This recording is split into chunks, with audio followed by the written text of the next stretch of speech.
Hi friends, welcome back to മോൾക്കം by Angel. ഇന്ന് നമ്മൾ നോക്കുന്നത് +1 chemistry chapter 3 classification of elements and periodicity in properties. ഈ ചാപ്റ്ററിൽ പീരിയോഡിക് ടേബിളിന്റെ ഫുൾ സ്റ്റോറിയും ട്രെൻഡ്സും ഈസിയായി മനസ്സിലാക്കാം.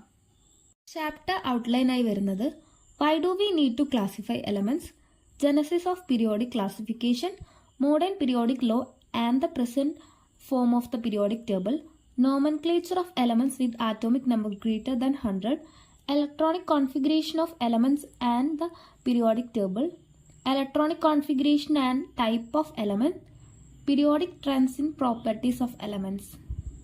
അപ്പോൾ ഫസ്റ്റ് ടോപ്പിക് വരുന്നത് why do V classify elements. Total 118 elements ഉണ്ടെങ്കിൽ നമ്മൾ എല്ലാ എലമെന്റ്സിന്റെയും പ്രോപ്പർട്ടീസ് വേറെ വേറെ പഠിക്കണോ? അല്ല. സോ സയന്റിസ്റ്റ് എലമെന്റ്സിനെ ക്ലാസിഫൈ ചെയ്യാൻ തുടങ്ങി. Classification help us group similar elements together and predict properties of unknown ones too. സയന്റിസ്റ്റുമാർ എലമെന്റ്സിനെ ഒരുപോലെ സ്വഭാവം കാണിക്കുന്ന എലമെന്റ്സിനെയൊക്കെ ഒരു ഗ്രൂപ്പിലാക്കി. നമുക്ക് പഠിക്കാൻ എളുപ്പമായി. ആ ഗ്രൂപ്പിൽ വരുന്ന എലമെന്റ്സിന് ഒരേ പ്രോപ്പർട്ടീസാണ്. അപ്പോൾ ആ ഗ്രൂപ്പിന്റെ പ്രോപ്പർട്ടി എന്താണെന്ന് പഠിച്ചാൽ മതി. അപ്പോൾ നമുക്ക് ആ ഗ്രൂപ്പിലുള്ള എല്ലാ എലമെന്റ്സിനും സെയിം പ്രോപ്പർട്ടീസ് ആയിരിക്കും. ആദ്യത്തെ അറ്റംപ്റ്റിൽ വരുന്നത് ഡോബറീനേഴ്സ് ട്രൈഡ്സ്. അതിൽ പറയുന്നത് 3 എലമെന്റ്സ് ഒരു ഗ്രൂപ്പിലുണ്ട്. ഒരു ഗ്രൂപ്പിലത്തെ 3 എലമെന്റ്സിന് എടുത്തു. അതിന്റെ മിഡിലെ എലമെന്റിന്റെ ആറ്റോമിക് മാസ്, മിഡിലത്തെ ഒരു എലമെന്റിലെ അതിന്റെ ആറ്റോമിക് മാസ് വരുന്നത് അതിന്റെ ലെഫ്റ്റിലും റൈറ്റിലും കിടക്കുന്ന 2 എലമെന്റ്സിലെ അതിന്റെ ആറ്റോമിക് മാസ് എടുത്തിട്ട് ഡിവൈഡഡ് ബൈ 2 ചെയ്യുക. എന്ന് വെച്ചാൽ ലെഫ്റ്റിലും റൈറ്റിലുള്ള എലമെന്റിന്റെ ഏവറേജ് മാസാണ് നമുക്ക് നടുക്കിൽ കിടക്കുന്ന എലമെന്റിന്റെ ആറ്റോമിക് മാസ്. അപ്പോൾ 3 ഗ്രൂപ്പ് എടുത്തു. എക്സാമ്പിൾ നോക്കാണ് lithium, sodium, potassium, Li, Na, K. അങ്ങനെ 3 എലമെന്റ്സ് എടുത്തു. അപ്പോൾ ലിഥിയം ലെഫ്റ്റിൽ കിടക്കുന്നു, പൊട്ടാസ്യം റൈറ്റിൽ കിടക്കുന്നു. സോഡിയത്തിന്റെ എണ്ണയുടെ ലെഫ്റ്റിൽ Liയും റൈറ്റിൽ Kയും കിടക്കുന്നു. അതിൽ എണ്ണയുടെ ആറ്റോമിക് മാസ് എന്ന് പറയുന്നത് Liയുടെ ആറ്റോമിക് മാസ് പ്ലസ് പൊട്ടാസ്യം കെയുടെ ആറ്റോമിക് മാസ് ഡിവൈഡഡ് ബൈ 2 ചെയ്താൽ നമുക്ക് Na സോഡിയത്തിന്റെ ആറ്റോമിക് മാസ് കിട്ടും. അപ്പൊ ലെഫ്റ്റിലും റൈറ്റിലും കിടക്കുന്ന എലമെന്റ്സിന്റെ ആറ്റോമിക് മാസ് പ്ലസ് ചെയ്തിട്ട് ഡിവൈഡഡ് ബൈ 2 ചെയ്താൽ നടുക്കിൽ കിടക്കുന്ന എലമെന്റിന്റെ ആറ്റോമിക് മാസ് കിട്ടും. അപ്പൊ എക്സാമ്പിൾ ആണ് ലിഥിയം, സോഡിയം, പൊട്ടാസ്യത്തിന്റെ കേസിൽ നോക്കുകയാണെങ്കിൽ. നെക്സ്റ്റ് വന്നത് ന്യൂലാൻഡ്സ് ഒക്ടേഴ്സ്. അതിൽ പറയുന്നത് every 8th element show similar properties. എന്തുപോലെ? ഒരു മ്യൂസിക് നോട്ട്സ് പോലെ നമ്മളിപ്പോൾ 1ാമത്തെ എലമെന്റ് എടുത്തു. അവിടെ നമ്മൾ എണ്ണി 8ാമത്തെ എലമെന്റ് വരില്ലേ? 1ാമത്തെ എലമെന്റും 8ാമത്തെ എലമെന്റും അതിന് രണ്ടിനും ഒരുപോലെ പ്രോപ്പർട്ടി ആയിരിക്കും. അത് കഴിഞ്ഞിട്ട് 8ാമത്തെ എലമെന്റ് കഴിഞ്ഞിട്ടുള്ള അടുത്ത 8ാമത്തെ എലമെന്റ് അതിന് സെയിം പ്രോപ്പർട്ടി ആയിരിക്കും. അങ്ങനെ ഒന്നിന്റെ സെയിം പ്രോപ്പർട്ടി 8ാമത്തേനും അതിന്റെ സെയിം പ്രോപ്പർട്ടി ആയിരിക്കും. അത് കഴിഞ്ഞ് വരുന്ന 8ാമത്തെ എലമെന്റിന് സെയിം പ്രോപ്പർട്ടി ആയിരിക്കും. അത് കഴിഞ്ഞ് വരുന്ന 8ാമത്തെ എലമെന്റിനും. അങ്ങനെ ഒരു ഒക്ടേഴ്സ് എന്നാണ് അതിനെ പറയുക. അപ്പോൾ ഇത് ഹെവി എലമെന്റ്സിൽ ഫെയിലായി. ഫസ്റ്റ് സ്റ്റാർട്ടിങ്ങിൽ തുടങ്ങുന്ന എലമെന്റ്സിനെല്ലാം ഇത് വർക്കായി. പീരിയോഡിക് ടേബിൾ ആദ്യം എക്സ്പ്ലെയിൻ ചെയ്തത് മെന്റലീസ് പീരിയോഡിക് ടേബിൾ. മെന്റലീവ് ആണ് ആദ്യം പീരിയോഡിക് ടേബിളിന് ഒരു ട്രെൻഡൊക്കെ കണ്ടുപിടിച്ചത്. Mendeleev classified elements based on atomic mass. എലമെന്റിന്റെ മാസ് അനുസരിച്ച് 1, 2, 3 അങ്ങനെ ഓർഡർ കൊടുത്തു. ആറ്റോമിക് മാസ് അനുസരിച്ച് ഹൈഡ്രജൻ ആണ് ഫസ്റ്റത്തെ, അതിന്റെ ആറ്റോമിക് മാസ് ഏറ്റവും കുറവ്, പിന്നത്തെ അങ്ങനെയാണ് കൂടി കൂടി വരുന്ന പോലെ അങ്ങനെയാണ് ക്ലാസിഫൈ ചെയ്തത്. അപ്പോൾ നമ്മുടെ പീരിയോഡിക് ടേബിളിൽ ഇടയ്ക്ക് ഗ്യാപ്പ് വിട്ടു. ആ നമ്പറിൽ ആറ്റോമിക് മാസ് വരുന്ന ഒരു എലമെന്റ് പിന്നീട് വരും. അപ്പൊ അതിനായിട്ട് ഗ്യാപ്പ് വിട്ടു. നമ്മൾ പിന്നീട് കണ്ടുപിടിച്ചതാണ് അലുമിനിയം. അപ്പൊ അതിനൊക്കെ ഇനിയും എലമെന്റ്സ് പുതിയത് വരും എന്ന് പറഞ്ഞിട്ട് ആറ്റോമിക് മാസിന്റെ ഓർഡറിൽ സ്ഥലം വിട്ടു, ഗ്യാപ്പ് വിട്ടു. പക്ഷെ ഈ അറേഞ്ച്മെന്റിലും കുറച്ച് പ്രോബ്ലംസ് ഒക്കെ വന്നു. AR-K അതിന്റെ ആറ്റോമിക് മാസ് മിസ്മാച്ച് വന്നു. കറക്റ്റ് ഓർഡറിലല്ല, ചെറിയ ചെറിയ വ്യത്യാസങ്ങൾ വന്നു തുടങ്ങി. പിന്നെ ഐസോടോപ്സിന്റെ പൊസിഷൻസ് കറക്റ്റ് ഫിക്സഡ് അല്ലായിരുന്നു. പിന്നെ ഹൈഡ്രജന്റെ പൊസിഷന് ഡൗട്ട് ആയതുകൊണ്ടാണ് ഹൈഡ്രജൻ ഒറ്റയ്ക്ക് ആദ്യം കൊണ്ടുവച്ചത്. അങ്ങനെയൊക്കെ കുറച്ച് പ്രോബ്ലംസ് വന്നു. അപ്പൊ ഇതിന് കറക്റ്റായിട്ട് പുതിയത് വന്നത് നമ്മളിപ്പോൾ ഫോളോ ചെയ്യുന്നത് മോഡേൺ പീരിയോഡിക് ടേബിൾ. അതാണ് നമ്മൾ കറന്റ് ഫോളോ ചെയ്തുകൊണ്ടിരിക്കുന്നത്. മോഡേൺ പീരിയോഡിക് ലോ പറയുന്നത് properties of elements are periodic function of their atomic number. Atomic mass വെച്ചിട്ടല്ല, ആറ്റോമിക് മാസ് വെച്ചിട്ടാണല്ലേ പറഞ്ഞത്, പക്ഷേ ആറ്റോമിക് നമ്പർ വെച്ചിട്ടാണെന്നാണ് മോഡേൺ പീരിയോഡിക് ലോയിൽ പറയുന്നത്. നമ്മുടെ മെന്റലി പറഞ്ഞത് ആറ്റോമിക് മാസ് വെച്ചിട്ടാണ് അറേഞ്ച് ചെയ്തിരിക്കുന്നത്. നെക്സ്റ്റ് വന്ന മോഡേൺ പീരിയോഡിക് ലോ പറയുന്നത് ആറ്റോമിക് നമ്പർ വെച്ചിട്ടാണ് ഒന്നിന്ന് തുടങ്ങുന്നത്. പീരിയോഡിക് ടേബിൾ അറേഞ്ച് ചെയ്തിരിക്കുന്നത് ഹൊറിസോണ്ടലായിട്ട് 7 പീരീഡും വെർട്ടിക്കലായിട്ട് 18 ഗ്രൂപ്പും. അപ്പോൾ താഴേക്ക് ഫസ്റ്റത്തെ ഒരു പീരീഡ്, രണ്ടാമത്തെ ഒരു പീരീഡ്, മൂന്നാമത്തെ ഒരു പീരീഡ്, ഇങ്ങനെ നേരെ താഴോട്ട് ഇങ്ങനെ വരന്താണ് ഹൊറിസോണ്ടലായിട്ട് വരന്താണ്, നേരെ ഹൊറിസോണ്ടലായിട്ട് പോണതാണ് പീരീഡ്സ്. അതുപോലെ താഴോട്ട് 18 ഗ്രൂപ്പ്സ് ആയിട്ട് അറേഞ്ച് ചെയ്തിട്ടുണ്ട്. ഇങ്ങനെ താഴോട്ട് വരുന്നതാണ് ഗ്രൂപ്പ്സ്. അങ്ങനെ ഓരോ ഗ്രൂപ്പ്സിനും പേരും ഇട്ടിട്ടുണ്ട്. പിന്നെ ഈ പീരിയോഡിക് ടേബിളിനെ ബ്ലോക്ക് ആയിട്ട് ഡിവൈഡ് ചെയ്തിട്ടുണ്ട്. എസ് ബ്ലോക്ക് ഉണ്ട്, പി ബ്ലോക്ക് ഉണ്ട്, ഡി ബ്ലോക്ക് ഉണ്ട്, എഫ് ബ്ലോക്ക് ഉണ്ട്. അപ്പോൾ based on last electrons entry, last electron ഇപ്പോൾ എസ് ബ്ലോക്കിലാണ് എൻട്രി ചെയ്യുന്നതെങ്കിൽ അത് എസ് ബ്ലോക്ക് എലമെന്റ്സ് ആണ്. അതുപോലെ ലാസ്റ്റ് ഇലക്ട്രോൺ പി ബ്ലോക്കിലാണെങ്കിൽ ഇപ്പോൾ പി ബ്ലോക്ക് എലമെന്റ്സ്, അങ്ങനെ ഡിവൈഡ് ചെയ്തിട്ടുണ്ട്. അപ്പോൾ നമുക്ക് ഗ്രൂപ്പ്സ് ഓരോന്നും വരുന്നത്, അപ്പോൾ താഴോട്ട് ഇപ്പോൾ ലിഥിയം, സോഡിയം, പൊട്ടാസ്യം, LiNaKRbCsFr ഇങ്ങനെ വരുന്നതാണ് ഒരു ഗ്രൂപ്പ്. പിന്നെ രണ്ടാമത്തെ ഗ്രൂപ്പ് വരുന്നത് ബെറിലിയം, MgCa, അങ്ങനെ താഴോട്ടാണ് അപ്പോൾ രണ്ടാമത്തെ ഗ്രൂപ്പ്. പിന്നെ മൂന്നാമത്തെ ഗ്രൂപ്പ്, നാലാമത്തെ ഗ്രൂപ്പ്, അങ്ങനെ പോണ 18 ഗ്രൂപ്പാണുള്ളത്. അതിൽ ഒന്നാമത്തെ ഗ്രൂപ്പിലത്തെ എലമെന്റ്സ് ആണ് lithium, sodium, potassium, rubidium, caesium, francium, അങ്ങനെ വരും. ആ ഗ്രൂപ്പിനെ പറയുന്നതാണ് S block elements. S block എലമെന്റ്സിനെ റെപ്രസെന്റേറ്റീവ് എലമെന്റ്സ് എന്നും പറയും. പിന്നെ വരുന്നത് 3 തൊട്ട് 12 വരെയുള്ളതിനെയാണ് ഡി ബ്ലോക്ക് എലമെന്റ്സ് എന്ന് പറയുന്നത്. ഡി ബ്ലോക്ക് എലമെന്റ്സിനെ ട്രാൻസിഷൻ എലമെന്റ്സ് എന്നും പറയും. പിന്നെ വരുന്നത് 13 തൊട്ട് 18 വരെയുള്ള ഗ്രൂപ്പ്സിനെ നമ്മൾ റെപ്രസെന്റേറ്റീവ് എലമെന്റ്സ് തന്നെയാണ് പറയുക. അപ്പോൾ എസ് ബ്ലോക്കിനെയും പി ബ്ലോക്കിനെയും കൂടെ റെപ്രസെന്റേറ്റീവ് എലമെന്റ്സ് എന്ന് പറയും. ഡി ബ്ലോക്കിനെ പറയും ട്രാൻസിഷൻ എലമെന്റ്സ് എന്ന്, എഫ് ബ്ലോക്കിനെ പറയും ഇന്നർ ട്രാൻസിഷൻ എലമെന്റ്സ് എന്ന്. ബ്ലോക്ക് പീരിയോഡിക് ടേബിളിന് താഴെയായിട്ടാണ് കൊടുത്തിരിക്കുന്നത്. അതിൽ ഒന്നാമത്തെ പീരീഡിൽ വരുന്നത് ലാന്തനോയിഡ്സും, രണ്ടാമത്തെ പീരീഡ് നേരെ ഇങ്ങനെ പോണേനെ ആക്ടിനോയിഡ്സ് എന്നാണ് പറയുന്നത്. 3 മുതൽ 18 വരെയുള്ള ഗ്രൂപ്പുകളെ, 13ാമത്തെ ഗ്രൂപ്പിനെ നമ്മൾ ബോറോൺ ഫാമിലി എന്ന് പറയും, 14ാമത്തെ ഗ്രൂപ്പിനെ കാർബൺ ഫാമിലി എന്ന് പറയും, 15ാമത്തേനെ നൈട്രജൻ ഫാമിലി എന്ന് പറയും, 16ാമത്തേനെ ഓക്സിജൻ ഫാമിലി എന്ന് പറയും, അല്ലെങ്കിൽ ചാൽക്കോജൻസ് എന്നും പറയും 16ാമത്തെ ഗ്രൂപ്പിനെ. പിന്നെ 17ാമത്തെ ഗ്രൂപ്പിനെ നമ്മൾ ഹാലോജൻസ് എന്നാണ് പറയുക. അതുപോലെ 18ാമത്തെ ഗ്രൂപ്പിനെ നോബിൾ ഗ്യാസസ്. അതിൻ്റെ ടെക്റ്റ് കംപ്ലീറ്റ് ആണ്, സ്റ്റേബിൾ ആയിട്ടുള്ള എലമെന്റ്സ് ആണ് നോബിൾ ഗ്യാസ് വരുന്നത്. അപ്പോൾ 1ഉം 2ഉം ഗ്രൂപ്പിനെ പറയുന്നത് റെപ്രസെന്റേറ്റീവ് എലമെന്റ്സ് എന്നാണ്. അതുപോലെ പി ബ്ലോക്കിനെയും പറയുന്നത് റെപ്രസെന്റേറ്റീവ് എലമെന്റ്സ് എന്നാണ്. അപ്പോൾ എസ് ബ്ലോക്കും പി ബ്ലോക്കും ഒരുമിച്ച് രണ്ടും കമ്പൈൻ ചെയ്യുന്നതിനെ പറയുന്നത് റെപ്രസെന്റേറ്റീവ് എലമെന്റ്സ് എന്നാണ്. ഒന്നാമത്തെ ഗ്രൂപ്പിന് പേരുണ്ട് ആൽക്കലി മെറ്റൽസ് എന്നാണ് പറയുക, രണ്ടാമത്തെ ഗ്രൂപ്പിന് ആൽക്കലൈൻ എർത്ത് മെറ്റൽസ് എന്നാണ് പറയുക. ആണ് നമ്മുടെ പീരിയോഡിക് ടേബിൾ വരുന്നത്. ഇപ്പോഴും നമ്മൾ ഇതാണ് ഫോളോ ചെയ്യുന്നത്. മോഡേൺ പീരിയോഡിക് ലോ ആണ് ഇപ്പോൾ ഫോളോ ചെയ്യുന്നത്. നെക്സ്റ്റ് ടോപ്പിക് വരുന്നത് periodic properties, important periodic trends നോക്കാം. അപ്പോൾ ആറ്റോമിക് റേഡിയസ് ഒരു പീരീഡിൽ എങ്ങനെയാണ്, നമ്മുടെ റൈറ്റ് സൈഡിലേക്ക് പീരീഡിൽ ഇങ്ങനെ പോകും തോറും അതിൻ്റെ ആറ്റോമിക് റേഡിയസ് കുറഞ്ഞാണ് പോകുന്നത്. Atomic radius decreases along period. അതുപോലെ ഗ്രൂപ്പിലേക്ക് ഇങ്ങനെ താഴെ വരില്ലേ, താഴേക്ക് വരും തോറും ആറ്റോമിക് റേഡിയസ് ഓരോ എലമെന്റിന് കൂടിയാണ് വരുന്നത്. അപ്പോൾ ഗ്രൂപ്പിൽ down the group atomic radius increases. കാരണം എന്താ, ഓരോ ഷെല്ല് ആഡ് ചെയ്ത് വരാം. താഴത്തോട്ട് വരുന്തോറും ഷെല്ല് ഇങ്ങനെ ആഡ് ചെയ്ത് വരുമ്പോൾ ആറ്റോമിക് റേഡിയസ് കൂടി വരും. ഇപ്പോൾ എക്സാമ്പിൾ ലിഥിയത്തിന് ഏറ്റവും ആറ്റോമിക് റേഡിയസ് കുറവ്. പിന്നെ Na എന്ന് പറയുമ്പോൾ ഒരു ഷെല്ലും കൂടെ കൂടി, അപ്പോൾ ആറ്റോമിക് റേഡിയസ് ഇത്തിരി കൂടെ കൂടി. പിന്നെ K, Rb അങ്ങനെ താഴോട്ട് വരുമ്പോൾ ഫസ്റ്റ് ഗ്രൂപ്പിലെ എലമെന്റ്സിന്റെ പേരാണ് ഞാൻ ഇപ്പോൾ പറഞ്ഞത്. അതിങ്ങനെ താഴോട്ട് വരുന്നതോറും അതിന്റെ സൈസ് കൂടും. ഹൊറിസോണ്ടലായിട്ട് പീരീഡിൽ ആറ്റോമിക് റേഡിയസ് നമുക്ക് കുറഞ്ഞു വരും. ഗ്രൂപ്പിലാണെങ്കിൽ ആറ്റോമിക് റേഡിയസ് താഴോട്ട് പോകുന്തോറും കൂടി വരും. നെക്സ്റ്റ് വരുന്നത് അയോണിക് റേഡിയസ്. കാറ്റയോൺസ് എന്ന് പറയുന്ന പോസിറ്റീവ് ചാർജ് വരുന്നത് സ്മോൾ ആയിരിക്കും. കാരണം കാറ്റയോൺസ് എന്ന് പറയുമ്പോൾ ഒരു ഇലക്ട്രോൺ പോയി, ഒരു ഇലക്ട്രോൺ പോയി പോസിറ്റീവ് ചാർജ് കിട്ടണതിനെയാണ് കാറ്റയോൺസ് എന്ന് പറയുക. അപ്പോൾ ഒരു ഇലക്ട്രോൺ പോകുമ്പോൾ ചിലപ്പോൾ ഒരു ഷെല്ല് കുറയും. അങ്ങനെയാണെങ്കിൽ സൈസ് കുറയും. അതുപോലെ ആനയോൺസ് എന്ന് പറഞ്ഞു കഴിഞ്ഞാൽ ലാർജാണ്. ആനയോൺസ് എന്ന് പറഞ്ഞാൽ ഒരു ഇലക്ട്രോൺ ആഡ് ചെയ്തു, നെഗറ്റീവ് ചാർജ് വന്നു, അതാണ് ആനയോൺസ്. അപ്പോൾ ആനയോൺസിൽ ഒരു ഇലക്ട്രോൺ ആഡ് ചെയ്യുമ്പോൾ ഇപ്പോൾ സൈസ് കൂടും, ലാർജ് ആയിരിക്കും. ആനയോൺസ് ആയിരിക്കും ലാർജ് ആയിട്ട് വരാം, കാറ്റയോൺസ് ആയിരിക്കും സ്മോൾ ആയിട്ട് വരാം. പിന്നെ വരുന്നത് അയോണൈസേഷൻ എൻതാൽപ്പി. അയോണൈസേഷൻ എൻതാൽപ്പി എന്ന് പറയുന്നത് 1 ഇലക്ട്രോൺ റിമൂവ് ചെയ്യാൻ വേണ്ട എനർജി. ഒരു എലമെന്റിന്റെ ഷെല്ലിൽ നിന്ന് ഒരു ഇലക്ട്രോൺ റിമൂവ് ചെയ്യണം.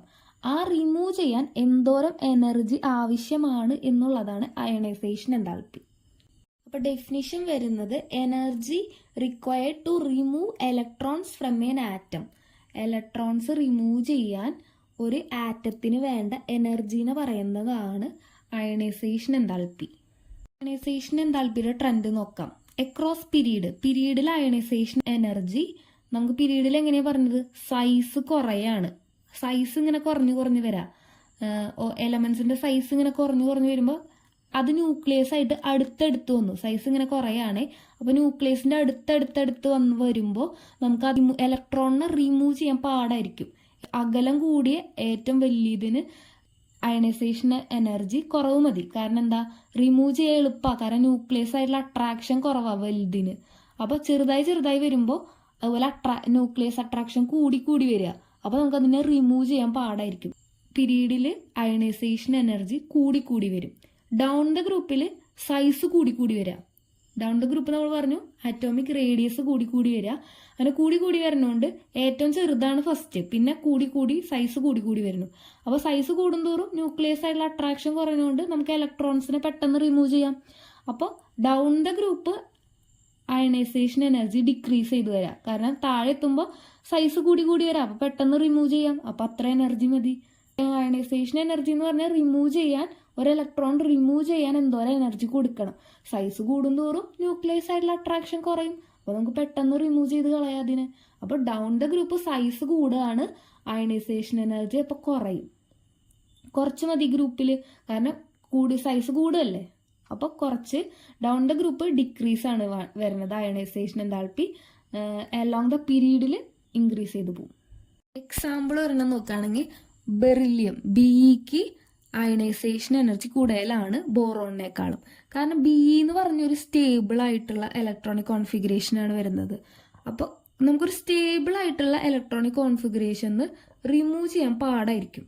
ഇതൊരു എക്സെപ്ഷണൽ കേസാണ് വരുന്നത്. ബെറിലിയത്തിന് എന്തുകൊണ്ടാണ് ബോറോണിനേക്കാളും അയണൈസേഷൻ എൻതാൽപ്പി കൂടി. നമ്മൾ പറഞ്ഞു സൈസ് കൂടുന്നതനുസരിച്ച് പീരീഡിൽ ശരിക്കും ബെറിലിയം കഴിഞ്ഞിട്ടാണ് ബോറോൺ വരുന്നത്.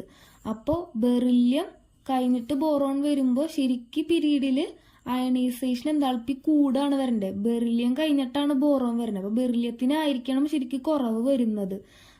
കുറവിന്ന് കൂടിയല്ലേ വരുന്നത്. ബെറിലിയം കഴിഞ്ഞിട്ട് ബോറോൺ എന്ന് പറയുമ്പോൾ ബോറോണാണ് കൂടി വരേണ്ടത്. പക്ഷെ അത് റിവേഴ്സ് ആയിപ്പോയി. ബെറിലിയത്തിനാണ് കൂടിയത്. ബെറിലിയത്തിന് എന്തുകൊണ്ട് ബോറോണേക്കാളും കൂടി. അപ്പോൾ ബെറിലിയത്തിന്റെ കോൺഫിഗറേഷൻ നോക്കാം. 1s2 2s2 അതൊരു സ്റ്റേബിൾ ആണ്. 2s2 എന്ന് പറഞ്ഞാൽ 2s2 കംപ്ലീറ്റ് ഫില്ലായിട്ട് നിൽക്കുക. ആ കംപ്ലീറ്റ് ഫില്ലായി നിൽക്കണേനെ ഒരെണ്ണം പോയി കഴിഞ്ഞാൽ അതിന്റെ സ്റ്റേബിലിറ്റി പോയി. 1s2 2s2 4 ബെറിലിയത്തിൽ മൊത്തം ഉള്ളത്. അപ്പോൾ കോൺഫിഗറേഷൻ ചെയ്തുമ്പോൾ നമ്മൾ 1s2 2s2 4 ഫില്ലായി. ആ 4 എന്ന് പറയുന്നത് 2s2 എന്ന് പറയുന്നത് എസ് ഓർബിറ്റിൽ 2 ഫില്ല് ചെയ്യാൻ പറ്റുള്ളൂ. ആ 2 കംപ്ലീറ്റ് ആയിട്ട് ഫില്ലായി സ്റ്റേബിളായി നിൽക്കണ ബെറിലിയത്തിൽ നിന്ന് ഒരെണ്ണം കളയാൻ പാടായിരിക്കും. പക്ഷേ ബോറോൺ എന്ന് പറഞ്ഞു കഴിഞ്ഞാൽ 1s2 2s2 2p1 ലാസ്റ്റ് കണ്ടോ ഒരു 1 കിടക്കുക. അപ്പോൾ ആ 2p1 ഇലക്ട്രോൺ കളഞ്ഞു കഴിഞ്ഞാൽ അതിന് 2s2 എന്ന് പറഞ്ഞ സ്റ്റേബിൾ ആയിട്ടുള്ള കോൺഫിഗറേഷനിലേക്ക് എത്താൻ പറ്റും. അപ്പോൾ ബോറോണിന് ഇത്തിരി കൂടെ ഇഷ്ടമാണ് കളയാൻ. കാരണം ഒറ്റയ്ക്ക് ഒരു ഇലക്ട്രോൺ നിൽക്കുന്നുണ്ട്, അതിനെ കളഞ്ഞു കഴിഞ്ഞാൽ എസ് ഓർബിറ്റലാവും. അപ്പോൾ എസ് ഓർബിറ്റലിൽ 2 ഫില്ല് ചെയ്യാം. അപ്പോൾ അത് സ്റ്റേബിൾ ആവും. അപ്പോൾ ബോറോണിന് എന്താ കൊടുക്കാൻ ഭയങ്കര ഇഷ്ടമാണ്. ഒരു ഇലക്ട്രോൺ കൊടുക്കാൻ ബോറോണിന് ഇഷ്ടമാണ്. ബെറിലിയത്തിന് പക്ഷെ ഇഷ്ടമല്ല. അതുകൊണ്ട് ബെറിലിയത്തിന് കുറച്ച് കൂടുതലും കൂടെ എനർജി കൊടുക്കേണ്ടി വരും. അതുകൊണ്ടാണ് ബെറിലിയത്തിന് കൂടുതലായി പോയത്. അയണൈസേഷൻ എൻതാൽപ്പി സ്റ്റേബിൾ ആയ കാരണം ബെറിലിയം സ്റ്റേബിൾ ആയതുകൊണ്ടാണ് അതിന് അയണൈസേഷൻ എൻതാൽപ്പി കുറച്ച് കൂടുതൽ കൊടുക്കേണ്ടി വരും. നെക്സ്റ്റ് ഇതുപോലെ വരുന്നത് ഇലക്ട്രോൺ ഗെയിൻ എൻതാൽപ്പി. ഒരു ഇലക്ട്രോൺ ആഡ് ചെയ്യുമ്പോൾ റിലീസ് ചെയ്യുന്ന എനർജീനെ പറയുന്നതാണ് ഇലക്ട്രോൺ ഗെയിൻ എൻതാൽപ്പി. നമ്മളൊരു ഇലക്ട്രോൺ നേരത്തെ പറഞ്ഞു അയണൈസേഷൻ എന്ന് പറയുന്നത് ഇലക്ട്രോൺ കൊടുക്കുമ്പോൾ കിട്ടുന്ന എനർജി. ഇതെന്ന് പറഞ്ഞാൽ ഒരു ഇലക്ട്രോൺ നമ്മൾ ആഡ് ചെയ്യുമ്പോൾ എന്തോരം എനർജി വേണം. ഇതപ്പോൾ സെയിം പോലെ തന്നെയാണ്. ഹാലോജൻസിനാണ് ഏറ്റവും electron gain enthalpy negative value വരുന്നത്. നമ്മൾ അയണൈസേഷൻ എനർജി പറഞ്ഞു. അയണൈസേഷൻ എന്ന് പറഞ്ഞാൽ കൊടുക്കുമ്പോൾ ഒരു ഇലക്ട്രോൺ കൊടുക്കുമ്പോൾ അതിന് എന്തോരം എനർജി വേണം. അതുപോലെ ഇലക്ട്രോൺ ഗെയിൻ എൻതാൽപ്പി എന്ന് പറഞ്ഞാൽ ഒരു ഇലക്ട്രോൺ കിട്ടുമ്പോൾ അതിന് എന്തോരം എനർജി റിലീസ് ആവും. ഇലക്ട്രോൺ നെഗറ്റിവിറ്റി എന്ന് പറഞ്ഞു കഴിഞ്ഞാൽ ആറ്റംസ് തമ്മിൽ ഷെയർ ചെയ്യുമ്പോൾ അതിന് എന്തോരം എനർജി വേണം, അതാണ്. അപ്പോൾ പീരീഡിൽ ഇലക്ട്രോൺ നെഗറ്റിവിറ്റി കൂടി വരും, ഗ്രൂപ്പിൽ ഇലക്ട്രോൺ നെഗറ്റിവിറ്റി കുറഞ്ഞു വരും. Fluorine has highest electron negativity value. ഏറ്റവും ഹയസ്റ്റ് വാല്യൂ ഇലക്ട്രോൺ നെഗറ്റിവിറ്റി ഉള്ളത് ഫ്ലൂറിനാണ്. നെക്സ്റ്റ് ഒരു ടോപ്പിക് വരുന്നത് വാലൻസി. വാലൻസി മീൻസ് എത്ര ഇലക്ട്രോൺസ് നമ്മൾ ഗെയിൻ ചെയ്തു, അല്ലെങ്കിൽ എത്ര ഇലക്ട്രോൺസ് ലോസ് ചെയ്യാൻ പറ്റും, എത്ര എണ്ണം ഷെയർ ചെയ്യാൻ പറ്റും, ഒരു എലമെന്റിന് എത്ര എണ്ണം ലോസ് ചെയ്യാൻ ലാസ്റ്റായിട്ട് കിടക്കുന്നത്, ലാസ്റ്റ് ഷെല്ലിൽ എത്ര എണ്ണം ലോസ് ചെയ്യാൻ പറ്റും, എത്ര എണ്ണം ഗെയിൻ ചെയ്യാൻ പറ്റും, അങ്ങനെ പറയുന്നതാണ് വാലൻസി. അപ്പോൾ എക്രോസ് പീരീഡിൽ ആദ്യം കൂടും പിന്നെ കുറയും, അങ്ങനെയാണ് വരുന്നത്. പിന്നെ ഡൗൺ ദ ഗ്രൂപ്പിൽ അത് വാലൻസി മാറാണ്ട് സെയിം ആയിട്ട് വരും. എക്സാമ്പിൾ നോക്കുകയാണെങ്കിൽ ഒന്നാമത്തെ ഗ്രൂപ്പിലെ വാലൻസി വരുന്നത് lithium, sodium, potassium, rubidium, caesium, francium. ഗ്രൂപ്പിൽ എങ്ങനെയാണ് വരുന്നത്?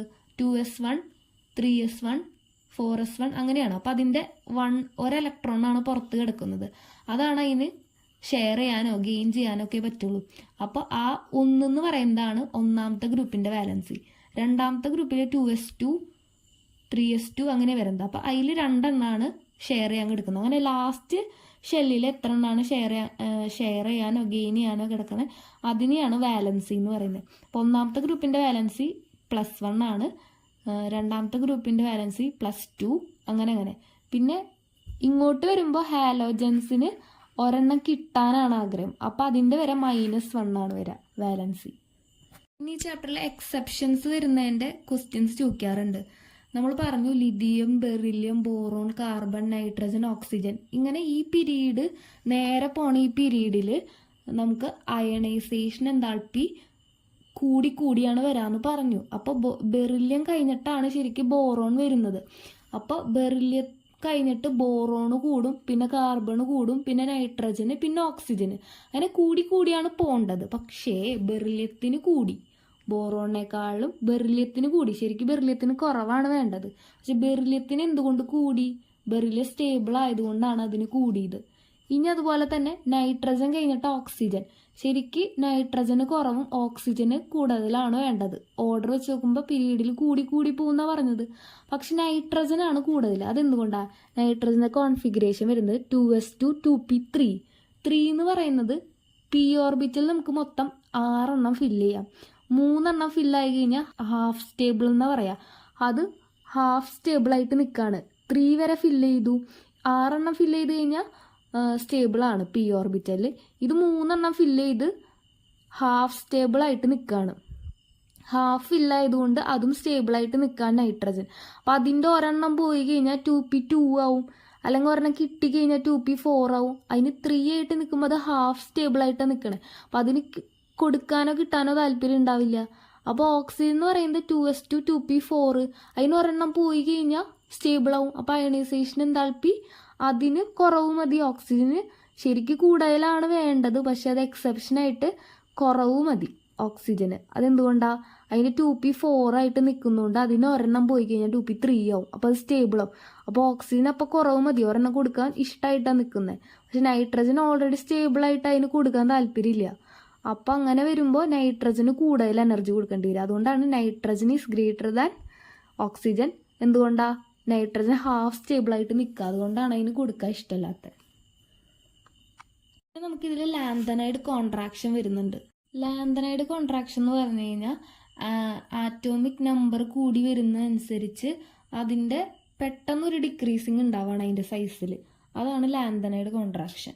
Lanthanide contraction is a successive decrease in ionic radius of lanthanide elements. Lanthanide കോൺട്രാക്ഷൻ്റെ റീസൺ വരുന്നത് poor shielding by 4f electrons and increased effective nuclear charge.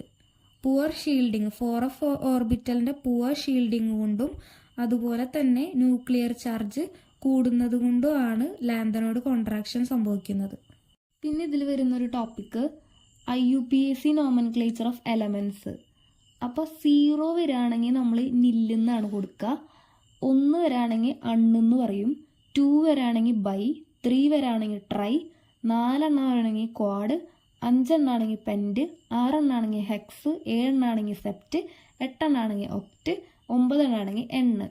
അപ്പോൾ atomic number 101 101 അങ്ങനെ വരികയാണെങ്കിൽ അതിൻ്റെ IUPAC nomenclature എന്തായിരിക്കും? 101 എന്ന് പറഞ്ഞ എലമെൻറ്റിൻ്റെ IUPAC നോമൻക്ലേച്ചർ എന്തായിരിക്കും? അപ്പോൾ 1-ന് എന്താ പറയുക? അൺ. 0-ന് പറയാം നിൽ. അപ്പോൾ അൺനിൽ 1, പിന്നെയും 1 വന്നു, 101. അപ്പോൾ അൺ നിൽ അൺ. എന്നിട്ട് ലാസ്റ്റ് IUM എന്ന് ചേർക്കാം. അപ്പോൾ അൺ നിൽ അണ്യം. അതുപോലെ 102. അപ്പോൾ എന്താ പറയുക? 1 എന്ന് പറയുമ്പോൾ അണ്ണ്, 0 എന്ന് പറയുമ്പോൾ നില്ല്, 2 എന്ന് പറയുമ്പോൾ ബൈ, എന്നിട്ട് IUM ചേർക്കാം. അപ്പോൾ അൺ നിൽ ബയ്യം.